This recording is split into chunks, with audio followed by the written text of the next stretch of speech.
कक्षा 6 से बीएससी तक की भौतिक विज्ञान, गणित और विविध प्रतियोगी परीक्षाओं हेतु रीजनिंग एवं गणित की कक्षाएं निःशुल्क प्राप्त करें।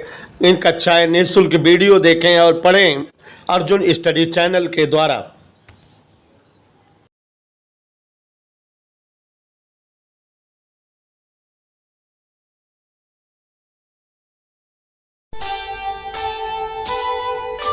कर्म करे किस्मत बने, जीवन का यह मर्म,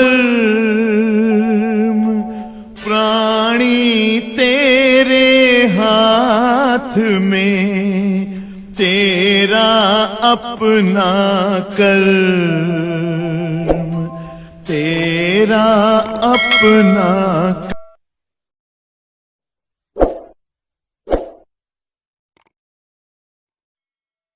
प्यारे बच्चों, मुक्त इलेक्ट्रॉन मॉडल के आधार पर आवेशन या विद्युत चार्जिंग की व्याख्या कल की क्लास में हम लोगों ने इसके बारे में अच्छे से पढ़ा था। आप सभी को कल बहुत डीपली बताया था कि अगर आप जानते हो कि कोई भी दुनिया का पदार्थ है तो असंख्य छोटे छोटे कण अणुओं से मिलकर बनता है, और अणु का भी छोटा पार्ट परमाणु है।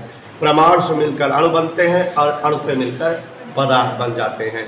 तो इसलिए परिभाषा दी जाती है कि किसी पदार्थ का वह छोटा से छोटा भाग जिससे मिलकर अंतिम रूप से पदार्थ बनता हो, परमाणु कहलाते हैं।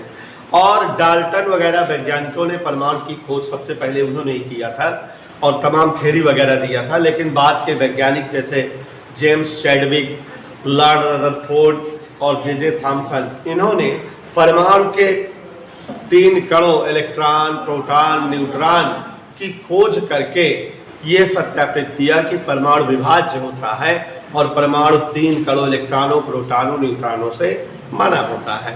लॉर्ड रदरफोर्ड ने अल्फा किरण प्रकीर्णन प्रयोग के आधार पर परमाणु का स्ट्रक्चर एक्सप्लेन किया। 9th और 11 की क्लास में आप जो है केमिस्ट्री में अच्छे से पढ़ते हो कि परमाणु गोलाकार में होता है, ठीक है। इसका ज़्यादातर भाग खोखला होता, कुछ भी नहीं होता, लेकिन मध्य का बीचों बीच का भाग ठोस होता है और धनावेशित होता है। इस पोर्शन को, परमाणु के बीचों बीच के भाग को, जो धनावेशित और भारी हो, नाभिक कहा जाता है। और परमाणु का ये 1000वां भाग होता है, माने 1000वां हिस्सा होता है, और इसका व्यास 10⁻⁻15 मीटर के तुल्य होता है, जबकि परमाणु का व्यास 10⁻12 मीटर के तुल्य होता है। तो अब ये नाभिक की खोज लॉर्ड रदरफोर्ड ने ही किया था अल्फा प्रकीर्णन प्रयोग के आधार पर। तो ये जो नाभिक होता है ये पूर्ण रूप से धनावेशित होता है, क्योंकि इसमें धनावेशित कण प्रोटॉन उपस्थित होते हैं और भारी कण न्यूट्रॉन होते हैं, इसलिए भार युक्त माने ठोस होता है। और इससे कुछ दूरी पर एक कक्षा होती है जिसे आप पहली कक्षा या केकोस कहते हो या प्रथम ऊर्जा स्तर कहते हो, जिसमें 2 इलेक्ट्रॉन नाभिक के चारों ओर चक्कर करते रहते हैं। इस कक्षा से थोड़ी दूर दूसरी कक्षा या यल कोष होती है, द्वितीय ऊर्जा स्तर, जिसमें 8 इलेक्ट्रॉन नाभिक का चक्कर करते रहते हैं। कहने का तात्पर्य है कि आप जो केमिस्ट्री में पढ़े हुए हो कि नाभिक परमाणु का सबसे छोटा और सूक्ष्मतम और केंद्र भाग होता है, जो धनावेशित होता है और जिसके बाहर चारों ओर अलग अलग कक्षाओं में इलेक्ट्रॉन इसका चक्कर करते रहते हैं। अब नाभिक इन कक्षा के इलेक्ट्रॉनों को अपनी ओर ताकत से खींचे रहता है, माने नाभिक का नियंत्रण बल कक्षा के हर इलेक्ट्रॉनों पर पड़ता रहता है। कल हमने बाकायदा क्लास का उदाहरण देके समझाया था कि जो नाभिक है उसके बगल जो पहली कक्षा है, उन कक्षा के इलेक्ट्रॉनों पर नाभिक का नियंत्रण बल बहुत ज़्यादा होता है, वो बिल्कुल नाभिक के पास है, इसलिए जो है नाभिक के फुल नियंत्रण में है, फुल नियंत्रक प्रभाव में है। जो कक्षाएं दूर होती जाती हैं नाभिक से, नाभिक का नियंत्रण बल इन कक्षा के इलेक्ट्रॉनों पर घटता जाता है, कम होता जाता है।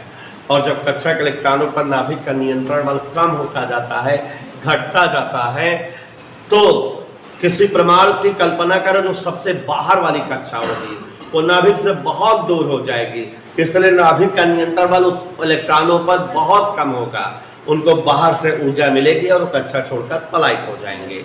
तो बस शॉर्ट में इतना ही समझना है, किसी परमाणु के सबसे बाह्यतम कक्षा में, जिसे संयोजी सेल कहा जाता है, स्थित वे इलेक्ट्रॉन जिन पर नाभिक का नियंत्रक बल नगण्य हो, बहुत कम हो, जिन्हें थोड़ी भी ऊर्जा देकर कक्षा से हटाया जा सके, उन इलेक्ट्रॉनों को मुक्त इलेक्ट्रॉन कहा जाता है। और मुक्त इलेक्ट्रॉनों के आधार पर ही आवेश या आवेशन की व्याख्या की गई। और बच्चों, जो इलेक्ट्रॉन मुक्त इलेक्ट्रॉन के अलावा बचे हैं परमाणु में, उन्हें हमने कल बताया था संबद्ध इलेक्ट्रॉन कहा जाता है। तो आप परिभाषा दे सकते हो, किसी परमाणु के सबसे बाह्यतम कक्षा के वे इलेक्ट्रॉन जिन्हें थोड़ी बहुत ऊर्जा देकर कक्षा से पलायित कराया जा सके, मुक्त इलेक्ट्रॉन कहलाते हैं। और इन्हीं के कारण वस्तुएं आवेशित होती हैं या हम आवेशन की व्याख्या करते हैं। आवेशन या आवेशित वस्तुएं क्यों होती हैं, इसको भी कल की क्लास में समझाए थे कि जैसे एक वस्तु ये है, एक वस्तु ये है, दोनों को एक दूसरे पर जब रगड़ते हैं, रगड़ रहे हैं, तो रगड़ने के कारण दोनों वस्तुओं के मुक्त इलेक्ट्रॉनों को ऊर्जा मिल रही है। तो जिस वस्तु के मुक्त इलेक्ट्रॉन को ज़्यादा ऊर्जा मिली, उस वस्तु के मुक्त इलेक्ट्रॉन कक्षा छोड़ के बाहर आए और वो दुसरके पे आके इकट्ठा हो गए। माने जब दो वस्तुएं आपस में रगड़ी जाती हैं तो एक वस्तु से मुक्त इलेक्ट्रॉन निकलकर दूसरी वस्तु पर इकट्ठा हो जाते हैं। जिस वस्तु से मुक्त इलेक्ट्रॉन निकलते हैं वह वस्तु जो है उस पर सामान्य अवस्था से मुक्त इलेक्ट्रॉन कम हो जाते हैं, माने जितना पहले थे उससे कम हो गए। और जिस वस्तु पर मुक्त इलेक्ट्रॉन आ जाते हैं उस वस्तु पर सामान्य अवस्था से मुक्त इलेक्ट्रॉन बढ़ जाते हैं, अधिक हो जाते हैं। मुक्त इलेक्ट्रॉनों का बढ़ जाना, अधिक हो जाना ऋण आवेश कहलाता है। और जब मुक्त इलेक्ट्रॉन चले जाएं या कम हो जाएं तो उसे हम धन आवेश कहते हैं। तो इस तरह से आवेश या आवेशन की व्याख्या हुई कि वस्तुओं में मुक्त इलेक्ट्रॉन का चले जाना या कम हो जाना धन आवेश है, और मुक्त इलेक्ट्रॉनों का बढ़ जाना या आ जाना ऋण आवेश है। प्यारे साथियों, इसी प्रकार जो है आवेश या आवेशन की व्याख्या हुई। नए मॉडल पर, पुराना मॉडल तो समझाए ही थे। और बच्चों, जो कांच की छड़, आपको हमने गिलबर्ट चाचा का प्रयोग बताया था कि कांच की छड़ को रेशम पर रगड़ो तो कांच की छड़ हल्के पदार्थों को अपनी ओर आकर्षित करने लगती है, माने कांच की छड़ आवेशित हो जाती है। तो इसके आवेश की व्याख्या मुक्त इलेक्ट्रॉन के आधार की गई कि जब कांच की छड़ को रेशम पर रगड़ा गया तो कांच की छड़ से कुछ मुक्त इलेक्ट्रॉन निकले और वो रेशम के कपड़े पर चले आए, माने कांच की छड़ से मुक्त इलेक्ट्रॉन पहले से कम हो गए। और जब पहले से मुक्त इलेक्ट्रॉन कम हो गए, मुक्त इलेक्ट्रॉनों की कमी ही धनावेश कहलाता है, माने कांच की छड़ धनावेशित हो गई। इधर क्लियर। ऐसे ही एमोनाइट के छड़ पर के आवेश की व्याख्या की गई कि जब एमोनाइट की छड़ को बिल्ली की खाल पर रगड़ा गया तो बिल्ली की खाल से मुक्त इलेक्ट्रॉन एमोनाइट पर आ गए और बदले में एमोनाइट पर मुक्त इलेक्ट्रॉनों की अधिकता हो गई पहले से, माने वो ऋण आवेशित हो गई। तो इस तरह से जो है आवेश या आवेशन की व्याख्या जो है बताई गई मुक्त इलेक्ट्रॉन मॉडल के आधार पर। अब बच्चों, छोटी छोटी 3-4 परिभाषाएं हैं जिन्हें मैं आपको समझाना चाहता हूं, आप सभी ध्यान से समझिए। तो छोटी छोटी परिभाषाएं समझाने को तो लंबा समझाऊंगा। देखिए, मूल आवेश या इलेक्ट्रॉनिक आवेश, छोटे छोटे परिभाषा वाले टॉपिक है बेटा, सभी लोग ध्यान दीजिए। मूल आवेश या इलेक्ट्रॉनिक आवेश क्या है? फंडामेंटल चार्ज, ठीक है, फंडामेंटल चार्ज या इलेक्ट्रॉनिक चार्ज।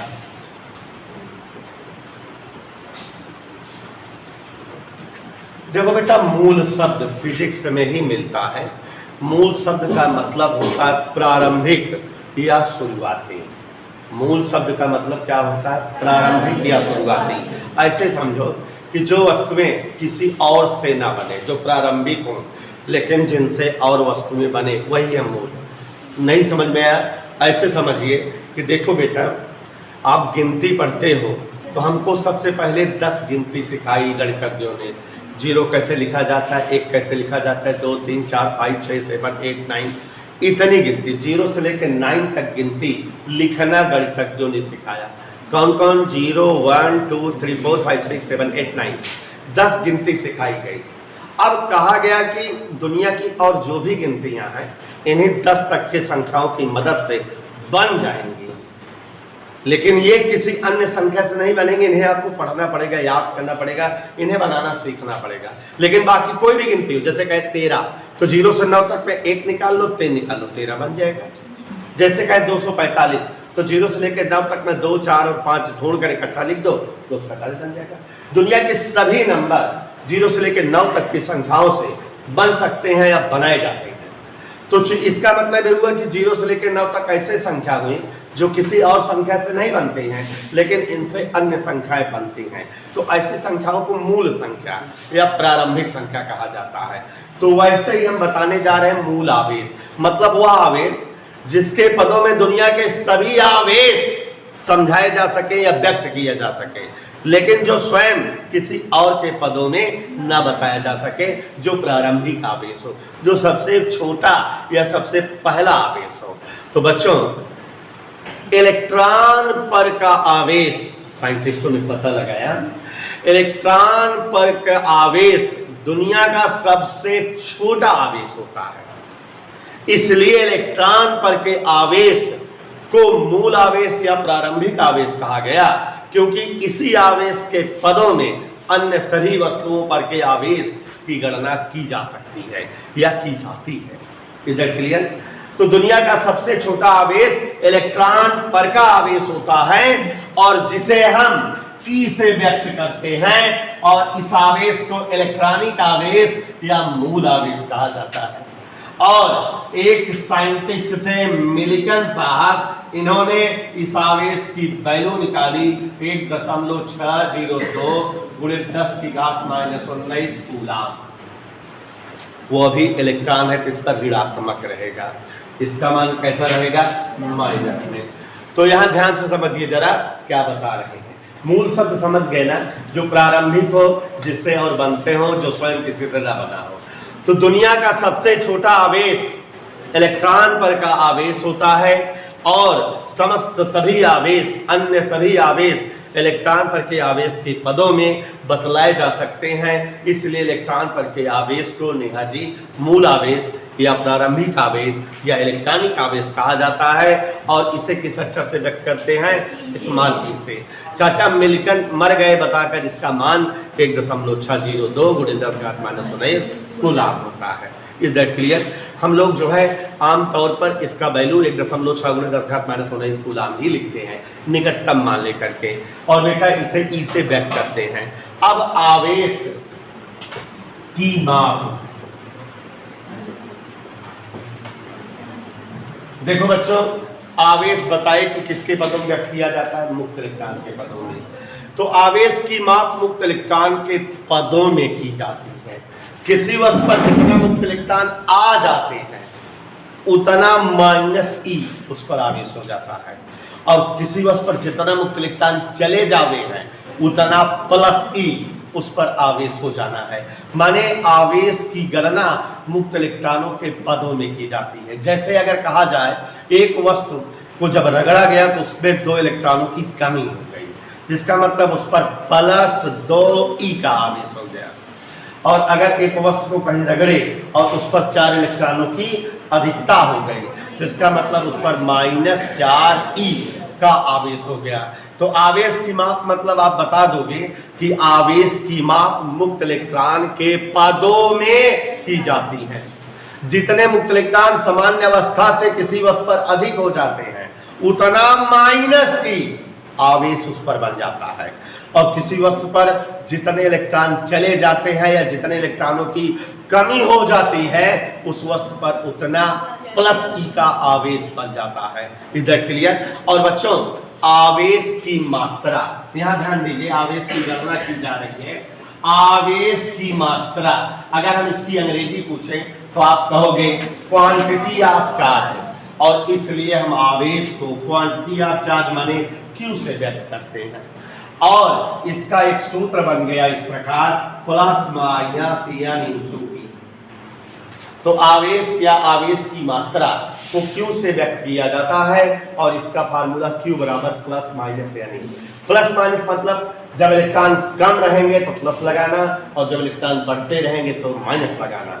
n मतलब आने जाने वाले इलेक्ट्रॉनों की संख्या, नंबर ऑफ ट्रांसफरिंग इलेक्ट्रॉन। जितने इलेक्ट्रॉन स्थानांतरित हों, आए या जाएं, वो n की जगह पे लिखना और E अपना मूल आवेश या इलेक्ट्रॉनिक आवेश है जिसकी वैल्यू ये है। तो आप समझ रहे हो कि आवेश की माप मुक्त इलेक्ट्रॉन के पदों में की जाती है। मुक्त इलेक्ट्रॉन के पदों में की जाने वाले आवेश को हम Q से प्रकट करते हैं।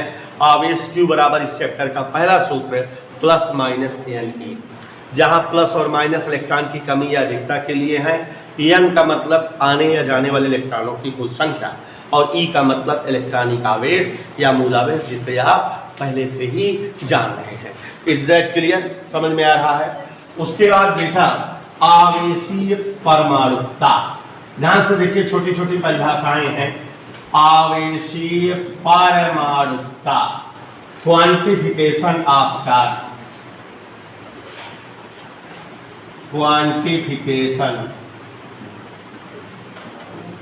Of charge. गौर से देखिए, आवेशीय परमाणुकता या क्वांटिफिकेशन ऑफ चार्ज। देखो बच्चों, बड़ा सरल बात है। अगर अभी हम आप सभी से पूछें कि यहाँ कितने गदेला पढ़ रहे हो, तो कोई बच्चा बताएगा सर 36 बच्चे पढ़ रहे हैं, कोई बता सकता है 43 बच्चे पढ़ रहे हैं, कोई बता सकता है 52 बच्चे पढ़ रहे हैं। कोई ये नहीं बताएगा वंशिका की तरह कि सर जी 28.5 लड़कियां पढ़ रहे हैं या दीपू की तरह सर 39-40 लड़कियां हैं। तो बच्चों की संख्या 1/2 में या 1/4 में या 1/4 में नहीं होगी, हमेशा पूर्ण संख्या में होगी, पूरी गिनती में। तो वैसे ही मिस मलिक्षिन, जब किसी वस्तु पर आवेश उत्पन्न होता है तो हमेशा पूर्ण संख्या बनता है। या तो किसी वस्तु पर +1e का आवेश बनेगा, या तो -1e का आवेश बनेगा, या +2e का आवेश बनेगा, या -2e का आवेश बनेगा, या +14e आवेश बनेगा, या -14e। हमेशा किसी वस्तु पर उत्पन्न आवेश सदैव पूर्ण संख्या में होगा। इधर क्लियर? इसे ही आवेशी परमाणुकता या क्वांटिफिकेशन कहते हैं। इधर क्लियर? बात समझ में आई? अब उसके बाद है आवेशी संरक्षण का नियम। आवेश संरक्षण का नियम, सभी बच्चे ध्यान से देखें। आवेश संरक्षण का नियम कह रहे साथियों, ध्यान से समझते रहिए। आपको 11 की क्लास में पढ़ाया जाता है, या हम पढ़ाए भी थे, कि दुनिया में हमारे 5 भौतिक राशियां ऐसी हैं जो संरक्षण नियम का पालन करती हैं। द्रव्यमान, ऊर्जा, रेखीय संवेग, कोणीय संवेग और आवेश। तो किसी वस्तु पर उत्पन्न आवेश सदैव संरक्षित होता है, न इसे घटाया जा सकता है न बढ़ाया, इसका मान हमेशा निश्चित रहता है। माने आवेश संरक्षण के नियम का पालन करता है।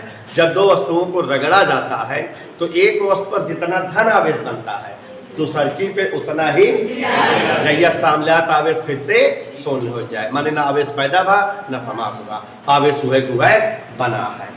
तो आवेश को न नष्ट किया जा सकता है, ना ही उत्पन्न वस्तुओं पर उत्पन्न आवेश सदैव संरक्षित रहता है, अर्थात आवेश संरक्षण के नियम का पालन करता है। इसे ही आवेशीय संरक्षण कहते हैं। इधर क्लियर? कौन सा कहते हैं बेटा? अब बेटा आवेश का यसाई मात्रक, ठीक है। वैसे तो आवेश को मुक्त इलेक्ट्रॉन के पदों में व्यक्त करते हैं, लेकिन इसका मात्रक एसआई मात्रक मतलब इंटरनेशनल सिस्टम ऑफ यूनिट, माने ऐसे मात्रक जो पूरी दुनिया में काम दे। जैसे लंबाई का एसआई मात्रक मीटर है, तो लंबाई चाहे जौने देश में जाए मीटर में बताओगे तब जो है चालू रहे। वैसे तो लंबाई बहुत सारे मात्रक हैं। द्रव्यमान का एसआई मात्रक किलोग्राम, समय का सेकंड, बाकी सबके बहुत सारे मात्रक है, लेकिन मेन मात्रक जो विश्व भर में प्रचलित हो वो एसआई मात्रक होते हैं, जिसे विद्वानों ने फिक्स करके रखा है।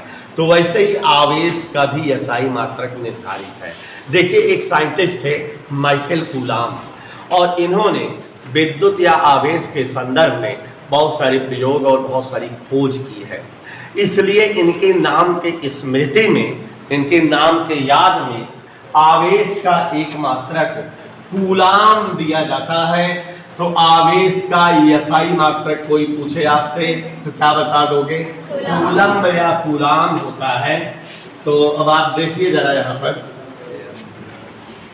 गौर से, आवेश का SI मात्रक,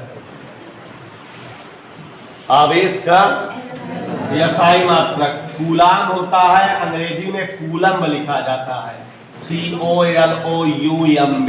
ये आवेश, और इसे अक्षर C से प्रकट करते हैं।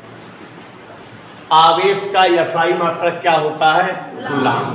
कूलाम आवेश का एक बड़ा मात्रक है, इसलिए आवेश को प्रकट करने के लिए बहुत सारे छोटे मात्रकों का भी प्रयोग करते हैं, जैसे मिली कूलाम, ठीक है, और micro coulomb, pico coulomb, nano coulomb, एंग्रो कूलाम। ऐसे आवेश के जो है, आवेश का SI मात्रक क्या है? कूलाम। हमने बताया बेटा कि आवेश और विद्युत के संदर्भ में वैज्ञानिक कूलाम ने बहुत सारी खोजबीन की थी, उन्हीं के नाम की स्मृति में आवेश का SI मात्रक कूलाम बोला गया। कहा गया आवेश का SI मात्रक क्या होता है? कूलाम। लेकिन कूलाम के साथ एक अजीबोगरीब बात है कि कूलाम में एक आवेश का बहुत बड़ा मात्रक है, इसलिए हम आमतौर पर कूलाम के अलावा भी मात्रक आवेश का प्रयोग करते हैं, जैसे milli coulomb, micro coulomb, pico coulomb, nano coulomb, एंग्रो कूलाम। इसका मतलब होता है मिली कूलाम का मतलब ये कूलाम का 1000वां हिस्सा, 10⁻³ कूलाम। ये जो है 10⁻6 वाला हिस्सा, 10⁻6 कूलाम, 10⁻12 कूलाम, 10⁻9 कूलाम, 10⁻10 कूलाम। ये कूलाम के छोटे छोटे मात्रक, माने कूलाम को छोटा करके प्रकट किया जाता है। चूंकि स्वयं कूलाम एक बहुत बड़ा मात्रक है, इसलिए हम जो है आमतौर पर आवेश का जब मात्रक लिखते हैं तो milli coulomb, nano coulomb, pico coulomb, एंग्रो कूलाम, ऐसे ये सब भी प्रयोग करते हैं। अब कूलाम क्या है संजना जी बता दें। जैसे देखो अभी अभी आपको बताया बेटा कि मिलकर ने पता लगाया एक इलेक्ट्रॉन पर कितना आवेश होता है। रोहन पता लगाया कि नहीं? मिलकर ने पता लगाया था ना। यहां ध्यान दो, एक इलेक्ट्रॉन पर 1.6 × 10⁻⁹ कूलाम इतना आवेश होता है कि नहीं? तो इसी से आपको मैं थोड़ा सा गणित पढ़ा रहा हूं, ऐकिक नियम। इसको अगर हम लिखें उल्टा, चूंकि 1.6 × 10⁻⁹ कूलाम आवेश होता है कितने इलेक्ट्रॉनों का? एक इलेक्ट्रॉन का, इसलिए 1 कूलाम आवेश होगा। रह जाओ, आप कक्षा 4, 5, 6 में ऐकिक नियम पढ़ते हैं, लिखते हैं 10 आम का दाम 50 रुपए, इसलिए 1 आम का दाम 10 नीचे आ जाता है, 50/10। ऐसा होता है कहीं? बोल दो नक्षत्र होता है। तो इतना बराबर 1 बराबर के नीचे आ जाएगा। अरे मोरी माई, 1/1.6 × 10⁻⁹ इलेक्ट्रॉन, मतलब 1 कूलम्बवा बराबर 1/1.6 × 10⁻⁹ इलेक्ट्रॉन का आवेश। 1 कूलाम में इतना ज्यादा आवेश होता है। अब थोड़ा साफ करें, दशमलव हटा दिए, 0 बन गया, 2 अठे 2 पंचे 5/8 × 10⁻, 0 नहीं सुपर जाए है तो नहीं सुपर, भाग देगा, दशमलव लगाओ, 8 × 48, 8 × 16, 8 × 5 40, दशमलव इधर कह दी, 6.25 × 10⁻18 इलेक्ट्रॉन। ये 1 कूलाम आवेश का मान आया। देखो बच्चों, इसका मतलब ये हुआ कि 1 कूलाम आवेश बराबर 6.25 × 10⁻18 इलेक्ट्रॉनों पर का कुल आवेश। अब आप समझो जरा, बूझो, अगर 10⁻1 है तो माने 10 है, 10⁻2 है माने 100, 10⁻3 माने 1000, 10⁻4 माने 10,000, 10⁻6 माने लाख, तो 10⁻18 है माने लाख के भी ज्यादा है, अरब खरब से भी ज्यादा है। तो 1 कूलाम आवेश का मतलब इतना ज्यादा इलेक्ट्रॉन के आवेश, माने 6.25 × 10⁻18 इलेक्ट्रॉन हम इकट्ठा कर ली तो सबके टोटल आवेश मिल के 1 कूलाम बने। ठीक है, माने इतने इलेक्ट्रॉन पर का टोटल आवेश 1 कूलाम आवेश बनता है। मतलब आपको समझ में आ रहा है कि 1 कूलाम आवेश बहुत बड़ा आवेश होता है। 6.25 × 10⁻18 इलेक्ट्रॉनों का शामिलात आवेश 1 कूलाम आवेश होता है। तो प्यारे बच्चों, 1 कूलाम आवेश की परिभाषा आप दे सकते हो। 6.25 × 10⁻18 इलेक्ट्रॉनों पर का शामिलात या टोटल आवेश 1 कूलाम आवेश कहलाता है। तो इस तरह से बच्चों ये आवेश के संदर्भ में छोटी छोटी परिभाषाएं हैं। और वंशिका जी कह रहे सर एक बार और बता दो, तो बता दे रहे। ध्यान सुनो। सबसे पहले हमने बताया कि आवेश की माप मुक्त इलेक्ट्रॉन के पदों में की जाती है। दुनिया का सबसे छोटा आवेश इलेक्ट्रॉन पर का आवेश होता है और अन्य सभी आवेश इलेक्ट्रॉन पर के आवेश के पदों में व्यक्त किए जाते हैं। इसलिए इलेक्ट्रॉन पर का आवेश मूल आवेश या प्रारंभिक आवेश कहलाता है। इसे इलेक्ट्रॉनिक आवेश भी कहते हैं। इसे ई से व्यक्त करते हैं। इसका मान क्या होता है? 1.6 × 10⁻19 कूलाम। कौन निकाला? उसके बाद बताया बच्चों कि आवेश की मात्रा, क्वांटिटी ऑफ चार्ज, आवेश को क्यू से प्रकट करते हैं। किसी वस्तु पर उत्पन्न आवेश आने या जाने वाले मुक्त इलेक्ट्रॉन की संख्या के आधार पर बताई जाती है। आवेश Q बराबर प्लस माइनस, जितने इलेक्ट्रॉन आ जाए उतना माइनस E, जितने इलेक्ट्रॉन चले जाए उतना प्लस E आवेश होगा। यहाँ N आने या जाने वाले इलेक्ट्रॉनों की संख्या है, प्लस और माइनस इलेक्ट्रॉन की कमी या अधिकता बताते हैं। ये मूल आवेश है। आवेशी संरक्षण बताया कि वस्तुओं पर उत्पन्न आवेश न नष्ट होता है न उत्पन्न सदैव संरक्षण का पालन करता है, निश्चित होता है। आवेशी परमाणुकता बताया। क्या बताया परमाणुकता में? कि किसी भी वस्तु पर उत्पन्न आवेश सदैव पूर्ण संख्या में होता है। इसे जो है हम भिन्नात्मक संख्या या दशमलव संख्या में नहीं प्रकट कर सकते। +1e, -1e, +2e, -3e, यह सब जो है आवेश का मान होता है। इसे आवेशी परमाणुकता कहते हैं। आवेश का एसआई मात्रक क्या होता है? कूलाम। कूलाम आवेश का एक बड़ा मात्रक है, इसलिए milli coulomb, micro coulomb, nano coulomb, एंग्रो कूलाम, इन सब मात्रकों का हम आवेश के जो है माप में प्रयोग करते हैं। 1 कूलाम आवेश मुख्य रूप से 6.25 × 10⁻18 इलेक्ट्रॉनों पर के आवेश के बराबर होता है।